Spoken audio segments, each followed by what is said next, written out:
Hello students, आज हम देखेंगे लीनियर प्रोग्रामिंग प्रॉब्लम का एक्सरसाइज नंबर 12.2। इस एक्सरसाइज में अब हमको क्या करना है कि वर्ड प्रॉब्लम्स हमको गिवन रहेंगे और वर्ड प्रॉब्लम्स को हमको क्या करना है, पहले फॉर्मुलेट करना है। फॉर्मुलेशन का मतलब क्या हुआ कि इससे पहले जो हमने पढ़ा है पिछले एक्सरसाइजेस में कि हमको इक्वेशंस गिवन होते थे और इक्वेशंस जो गिवन रहते थे हम उनको क्या करते थे, ग्राफिकल मेथड की मदद से हम उसको सिंप्लीफाई करते थे। लेकिन अब डायरेक्टली इक्वेशन न देते हुए हमको वर्ड प्रॉब्लम्स गिवन रहेंगे, तो वर्ड प्रॉब्लम्स को पहले हमको क्या करना है, लीनियर इक्वेशंस के फॉर्म में कन्वर्ट करना है। और जब हमारे लीनियर इक्वेशंस के फॉर्म रेडी हो जाएंगे तो उसी को क्या बोला जाता है, फॉर्मुलेशन ऑफ एन एलपीपी। तो पहले हमको क्या करना है, फॉर्मुलेशन करना है। फॉर्मुलेशन करने के बाद में हमको क्या करना है, उसको ग्राफिकल मेथड से सिंप्लीफाई करना है। तो इस एक्सरसाइज में मैं आपको ये नहीं सिखाऊंगा कि how to plot the graphically, क्योंकि हमने ये प्रीवियस लेक्चर्स में और प्रीवियस वीडियोस में हमने देख चुके हैं। बस मैं आपको सिखाऊंगा कि फॉर्मुलेशन कैसे किया जाता है। उसके बाद का काम आपने करना है कि अपने ग्राफ प्लॉट करके देखने हैं और इनका सॉल्यूशन क्या आता है वो आपने चेक करना है। मेजर क्या सीखना है हमको इस एक्सरसाइज में कि how to formulate the LPP. तो चलिए आइए देखते हैं। अब इसके लिए क्या करना होगा कि आप क्या कीजिए, एनसीईआरटी का बुक ले लीजिए और उसमें 12.2 एक्सरसाइज पे जाइए। अब यहाँ क्वेश्चंस तो नोट डाउन नहीं कर पाऊंगा, तो इसलिए मैं यहाँ से रीड आउट करूंगा और आपका डेटा जो है हम यहाँ पर नोट डाउन करेंगे और नोट डाउन करने के बाद में हम उससे इक्वेशंस फॉर्म करेंगे। तो चलिए ये देखते हैं कैसे फॉर्म करते हैं हम ये इक्वेशंस को। तो क्वेश्चन नंबर 1 में क्या लिखा हुआ है, Reshma wishes to mix two types of food P and Q. तो देखिए हमारे पास में दो कैटेगरी के फूड है पी एंड क्यू। तो हम नोट डाउन कर लेते हैं। यहाँ पे मान के चलिए फूड है हमारे पास है, एक फूड है पी और एक फूड है हमारे पास में क्यू। तो हमने क्या करना है, एक एक सेंटेंस को, स्टेटमेंट को पढ़ते जाना है और उसको क्या करना है, अपने कॉपी में नोट डाउन करते जाना है। जैसे जैसे आप डेटा बाइफरकेट कर लोगे वैसे वैसे आपको क्या होगा, इक्वेशंस बनाने में आसानी होगी। तो चलिए ये फिर से पढ़ता हूं मैं। Reshma wishes to mix two types of food P and Q. तो हमने ले लिया food P and food Q, दो कैटेगरी के फूड है। In such a way that vitamin contents of the mixture contain at least 8 units of vitamin A and 11 units of vitamin B। तो अब देखिए इसमें क्या हो रहा है कि हमारे पास में फूड P और Q जो है वो किन चीजों की मदद से बन रहे हैं, विटामिन A और विटामिन B। उसमें हमारे पास में क्या है, दो टाइप्स के विटामिन इसमें मिक्स किए हुए हैं। तो हम क्या ले लेते हैं, एक अपना कंटेंट ले लेते हैं विटामिन A और एक हम ले लेते हैं विटामिन B। तो हमारे पास दो टाइप के हमारे पास में क्या है, विटामिन है। जिसमें हमको क्या बोला हुआ है, फर्स्ट लाइन में लिखा हुआ है, देखिए P and Q in such a way that vitamin contents of the mixture at least 8 units of vitamin A। तो विटामिन A के हमको कितने चाहिए, कम से कम 8 यूनिट चाहिए। कम से कम 8 यूनिट यानी क्या हो गया, विटामिन A के जो है एटलीस्ट हमको बोला हुआ है, विटामिन A के सामने लिख लेते हैं एटलीस्ट 8 यूनिट्स हमको इसके चाहिए ही चाहिए। और दूसरा हमको बोला हुआ है and 11 units of vitamin B. तो विटामिन बी के हमको एटलीस्ट कितने यूनिट चाहिए, एटलीस्ट 11 यूनिट्स। तो हमको ये गिवन है कि इसके 11 यूनिट्स हमको चाहिए ही चाहिए। चलिए अब आगे बढ़ते हैं। फूड पी कॉस्ट ₹60 पर KG and food Q cost ₹80 पर केजी। तो अब देखिए हमको फूड की कॉस्टिंग गिवन है, तो फूड की कॉस्टिंग गिवन है तो हम फूड के सामने लिखेंगे। विटामिन के बारे में बोला था तो हमने विटामिन के फ्रंट में लिखा। फूड की कॉस्टिंग हमको गिवन है कि कितनी, ₹60 पर केजी है। फूड पी की कॉस्ट ₹60 पर केजी और इसका गिवन है हमको ₹80 पर केजी। तो ये क्या गिवन है हमको, इसकी कॉस्ट गिवन है। तो हम नोट डाउन कर लेते हैं कि हमारे पास में क्या गिवन है, इसकी कॉस्टिंग गिवन है हमको यहाँ पर। फिर अब हमको देखिए आगे क्या लिखा हुआ है, food P contains 3 units of vitamin A and 5 units per kg of vitamin B. तो अब देखिए अब हमको फूड पी में जो है विटामिन ए की भी रिक्वायरमेंट है और बी की भी रिक्वायरमेंट है। और रिक्वायरमेंट कितनी कितनी है हमारे पास, food P contains 3 units of vitamin A. तो 3 units per kg of vitamin A. तो फूड पी में 3 यूनिट्स है किसके, विटामिन ए के एंड 5 यूनिट्स है विटामिन बी के। तो 5 यूनिट्स हम ले लेते हैं किसके, विटामिन बी के। तो ये हमने नोट डाउन कर लिया। अब देखिए आगे क्या बोला है क्वेश्चन में, while the food Q contains 4 units of vitamin A। 4 units किसके हैं, विटामिन ए के। तो फूड क्यू में 4 यूनिट्स है, 4 यूनिट्स पर केजी है विटामिन ए के और हमको गिवन है 2 यूनिट्स ऑफ विटामिन बी। तो ये हमको गिवन है 2 units per kg of vitamin B हमको गिवन है। अब हमको क्या बोला है, तो अब हमारा मेन बेसिक क्वेश्चन ये है कि determine the minimum cost of the mixture. तो हमको क्या फाइंड आउट करना है, मिनिमम कॉस्ट। तो देखिए इस क्वेश्चन का जो मेजर फोकस है वो किसके ऊपर है, कॉस्ट के ऊपर। तो हमको क्या करना है, इस कॉस्ट को जो है मिनिमाइज करना है।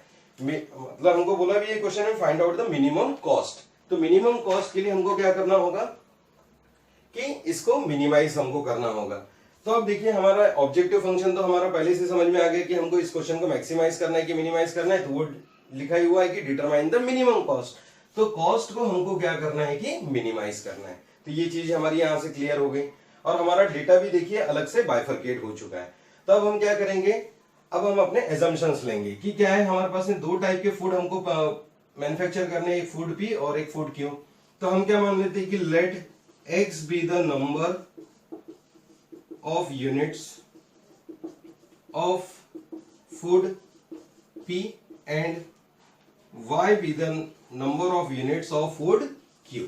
तो हम क्या कर लेंगे, इस तरीके से हम अपना x और y हम एज्यूम करेंगे और x और y को देखिए वहां पर लिखना है जहां पर हमारे पास में हमको ऑब्जेक्टिव फंक्शन को मिनिमाइज करना है या मैक्सिमाइज करना है। तो हमको कॉस्ट को मिनिमाइज करना था, तो हमने क्या लिया कि x be the number of units of food P।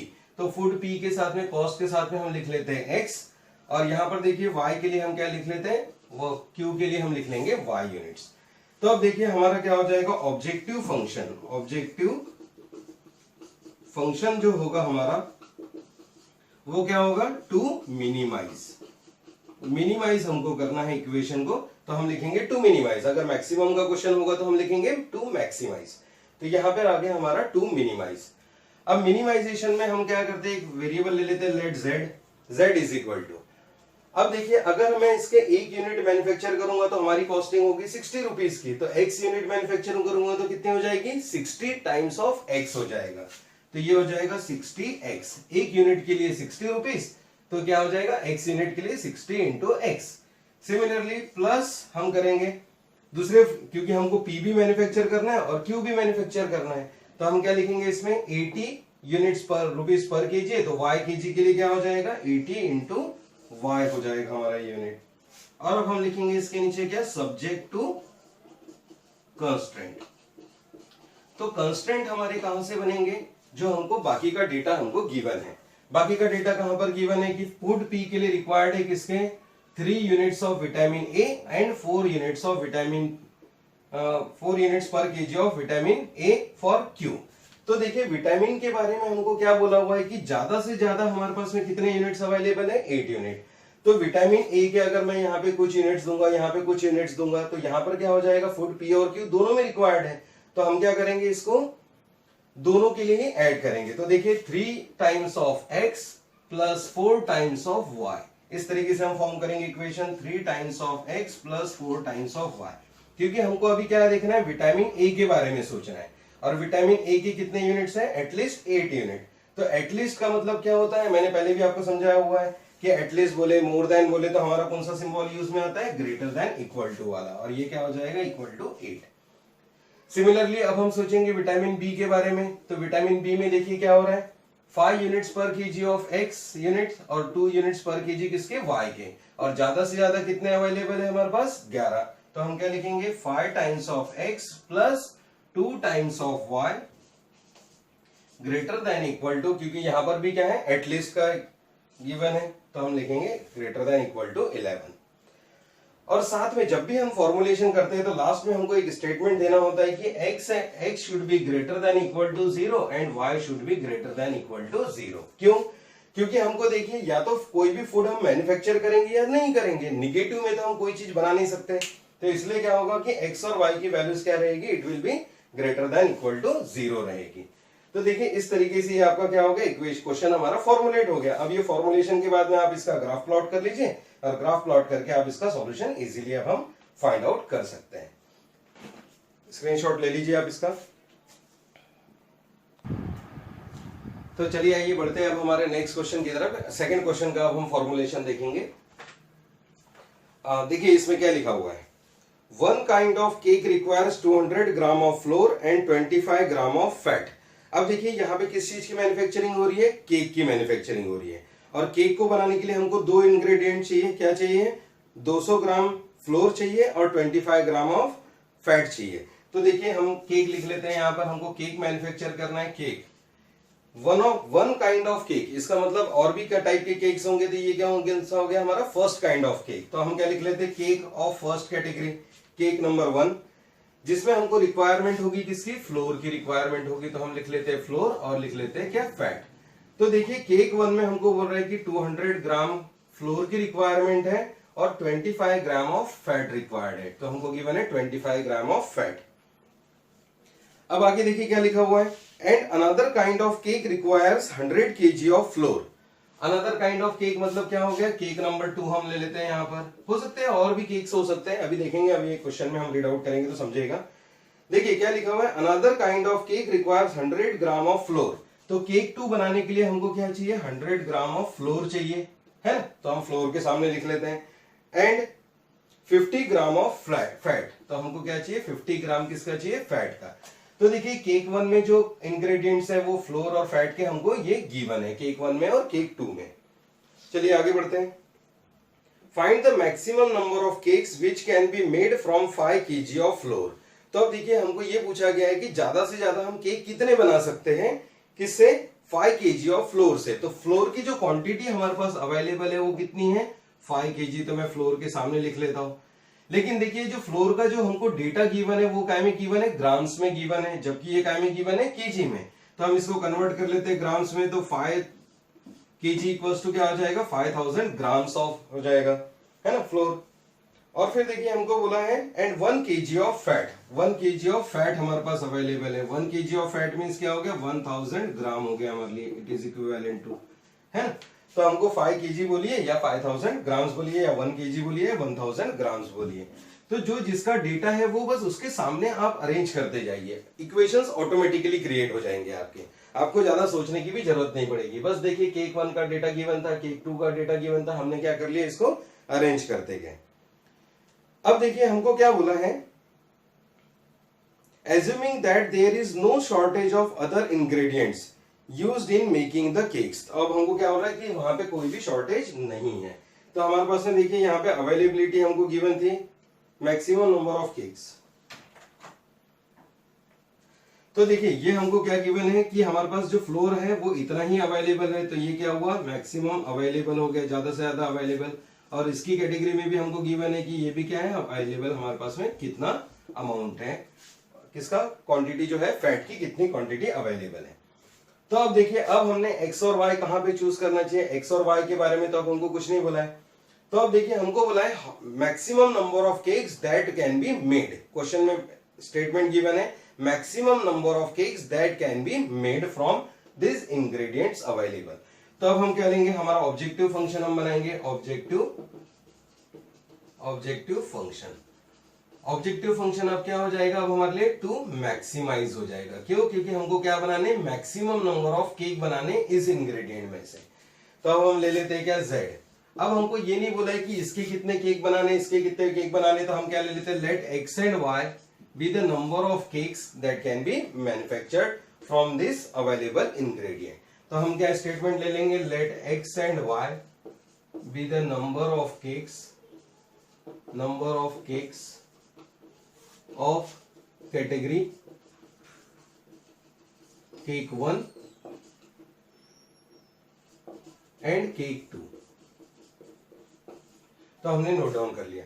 तो देखिए मैक्सिमम नंबर ऑफ केक्स मतलब क्या होगा, दोनों का जो सम होगा वो क्या होना चाहिए, ज्यादा से ज्यादा होना चाहिए, चाहे वो केक 1 हो या केक 2 हो। तो हम क्या लिख सकते हैं यहाँ पे ऑब्जेक्टिव फंक्शन में x plus y, cake type of 1 cake type of 2, दोनों का टोटल जो है वो क्या होना चाहिए, मैक्सिमम होना चाहिए। तो हमने ये लिख लिया। अब हम लिख लेते हैं इसी के नीचे क्या, सब्जेक्ट टू कंस्ट्रेंट। कंस्ट्रेंट में क्या होगा कि हमारे पास में हम कंस्ट्रेंट कैसे फॉर्म करेंगे। तो देखिए अब हमारे पास में क्या है, 200 ग्राम्स ऑफ फ्लोर अवेलेबल है, 200 ग्राम ऑफ फ्लोर रिक्वायर्ड है इसके लिए, किसके लिए, केक 1 के लिए, और 100 ग्राम ऑफ फ्लोर रिक्वायर्ड है केक 2 के लिए। और ज्यादा से ज्यादा हमारे पास कितना अवेलेबल है, 500 ग्राम। तो 200 times of x, 100 times of y, ज्यादा से ज्यादा कितना होगा, 5000। तो हम इसका इक्वेशन हम फॉर्म कर सकते हैं 200 टाइम्स ऑफ एक्स। देखिए दोनों हमको केक बनाने हैं, दोनों के लिए जो डेटा मतलब फ्लोर अवेलेबल है वो है कितना है, 5000 ग्राम। तो 200 gram of x, 100 gram of y. तो हम क्या लिखेंगे, plus 100 gram of y, y के लिए। तो ज्यादा से ज्यादा कितना अवेलेबल होगा, अवेलेबल मतलब क्या हो गया, लेस देन इक्वल टू, तो ये हो जाएगा 5000 है ना। और दूसरा इक्वेशन क्या हो जाएगा हमारे लिए, देखिए 25 ग्राम ऑफ एक्स, तो ये हो जाएगा 25 gram of x plus 50 gram of y, 50 gram of y, ज्यादा से ज्यादा कितना होगा हमारे लिए 1000 ग्राम, तो ये हो जाएगा 1000 ग्राम अवेलेबल। और मैंने आपको जैसे पहले क्वेश्चन में भी बताया कि x और y की वैल्यूज क्या होगी, ऑलवेज ग्रेटर देन या इक्वल टू 0 हो सकती है, क्योंकि हम या तो केक बनाएंगे या तो नहीं बनाएंगे उसमें।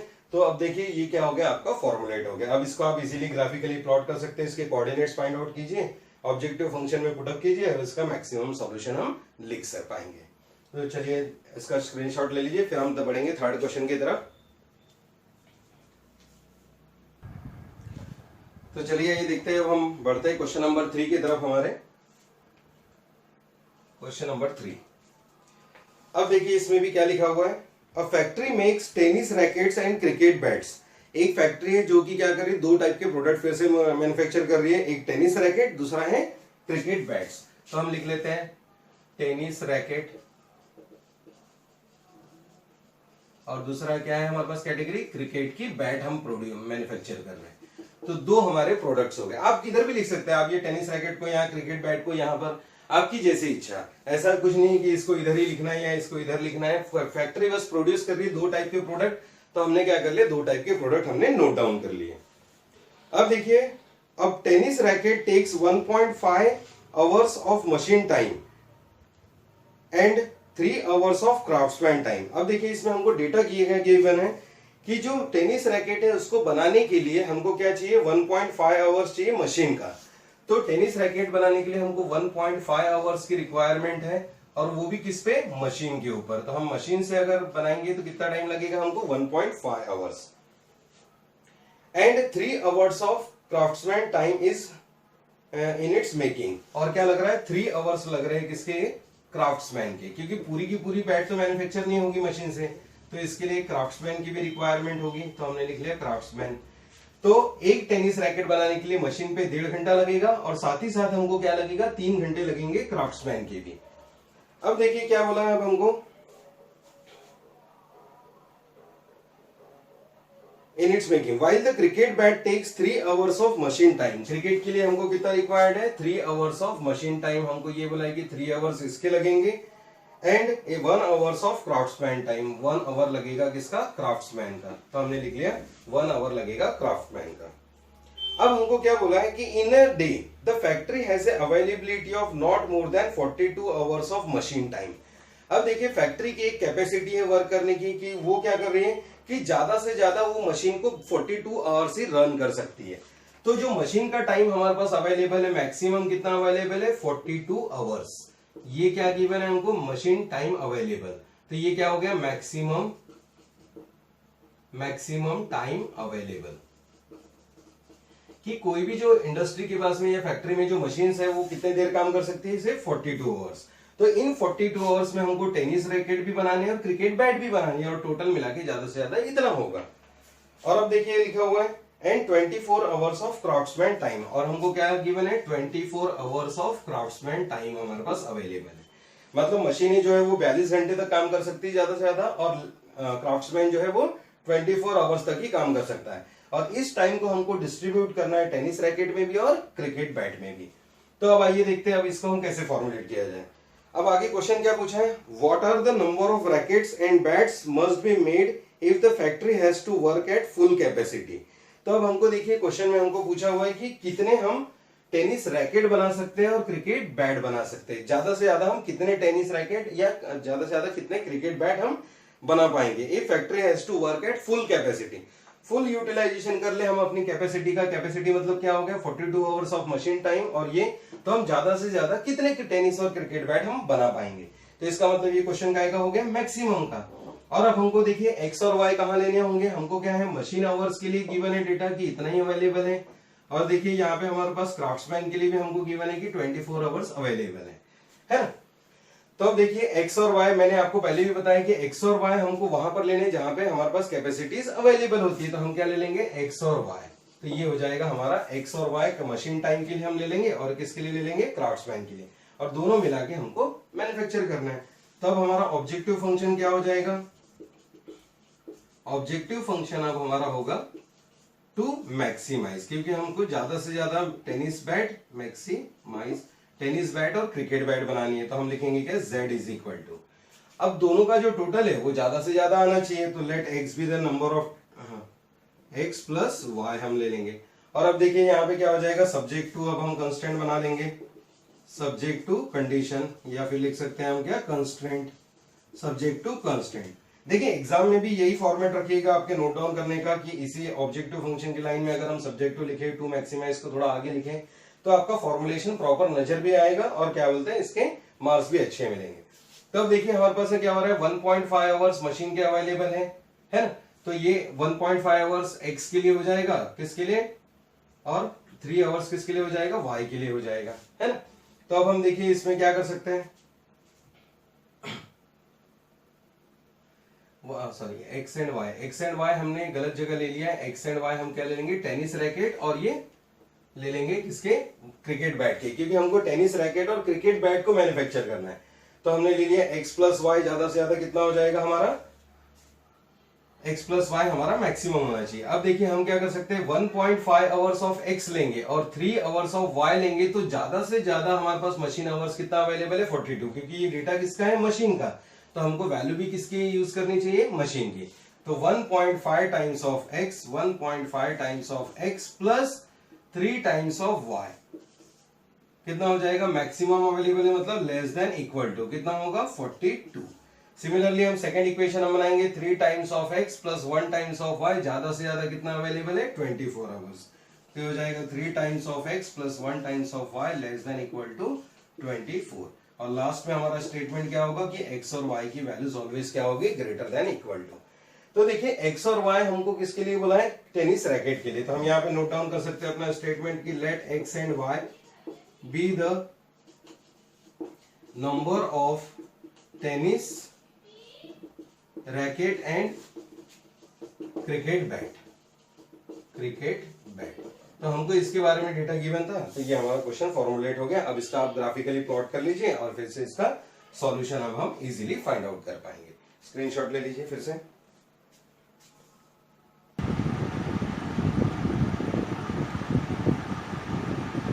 तो चलिए अब बढ़ते हैं हम आगे क्वेश्चन की तरफ।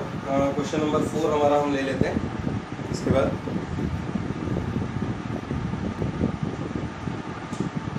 देखिए क्वेश्चन नंबर 4 में अब हमारे पास डेटा गिवन है, a manufacturer produces 2 types of nut bolts. Nut and bolt ये मैन्युफैक्चर कर रहे हैं, तो हमारे पास में प्रोडक्ट कितने हो गए, नट एंड बोल्ट्स हो गए हमारे पास। तो हम ले लेते हैं नट और क्या यूज कर लेते हैं, बोल्ट। तो नट एंड बोल्ट की मैन्युफैक्चरिंग यहाँ पर हो रही है। It takes 1 hour of work on machine A and 3 hours on machine B.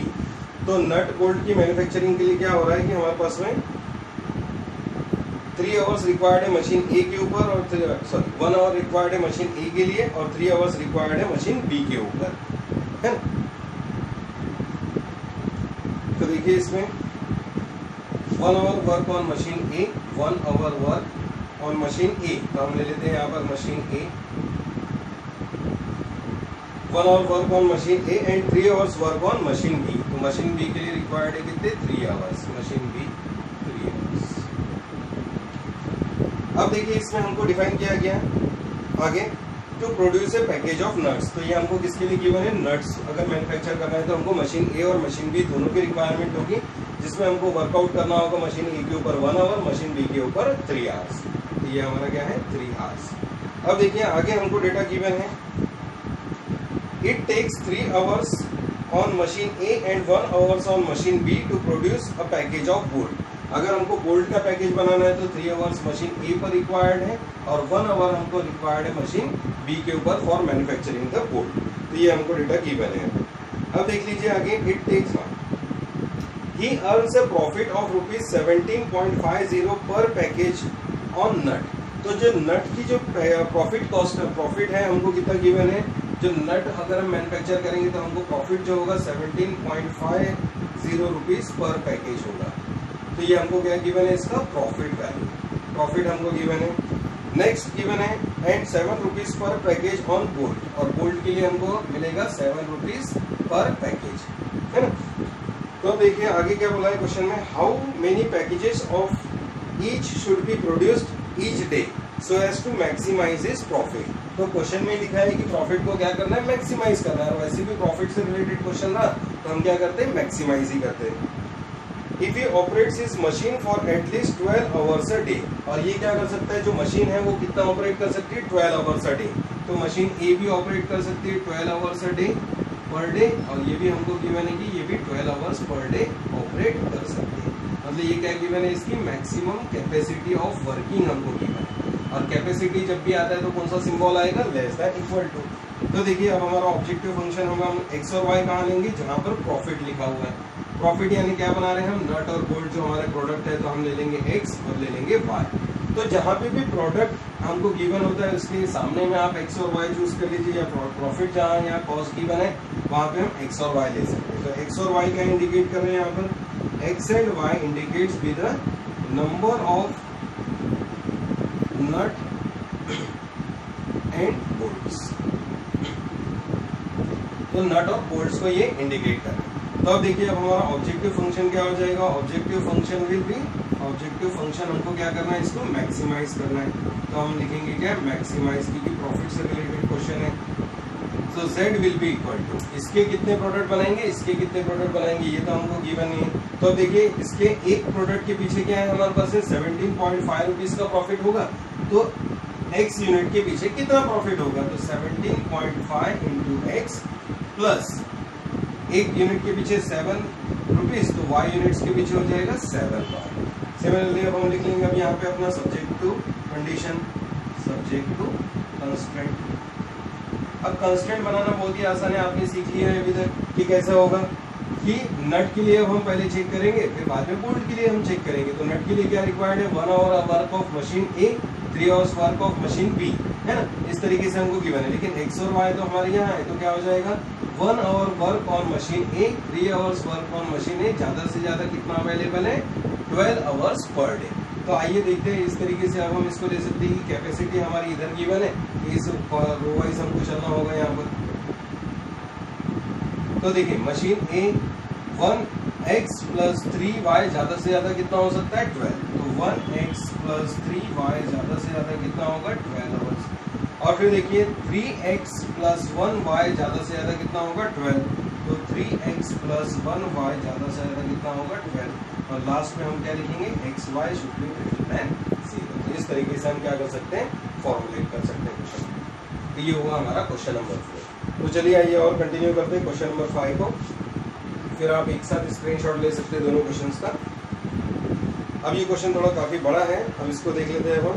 अब factory manufactures 2 types of screws A and B. तो 2 टाइप के स्क्रू बना रहे हैं अब हम, स्क्रू ए और बी, 2 टाइप के स्क्रू हमारे पास में हमको मैन्युफैक्चर करने हैं। Each type of screw require 2 uses of machine. तो स्क्रू बनाने के लिए हमको 2 मशीन रिक्वायर्ड है। तो मशीन 1 हम ले लेते हैं और दूसरी हम ले लेते हैं मशीन 2। तो 2 कैटेगरी की मशीन्स हैं, and automatic and hand operated. तो ये क्या मशीन A1 को हम मान लेते हैं क्या ऑटोमेटिक जो है, और ये कौन सी है, हैंड ऑपरेटेड मशीन है हमारे पास में। फिर अब हमको बोला है it takes 4 minutes of automatic and 6 minute of hand operated machine to manufacture a package of screws A. तो ए टाइप के स्क्रू को मैन्युफैक्चर करने के लिए हमको क्या चाहिए, 4 मिनट ऑन ऑटोमेटिक, तो इसके 4 मिनट रिक्वायर्ड है। और मशीन 2 के कितने रिक्वायर्ड है, 6 मिनट हैंड ऑपरेटेड के, तो 6 मिनट हमको इसके लगेंगे।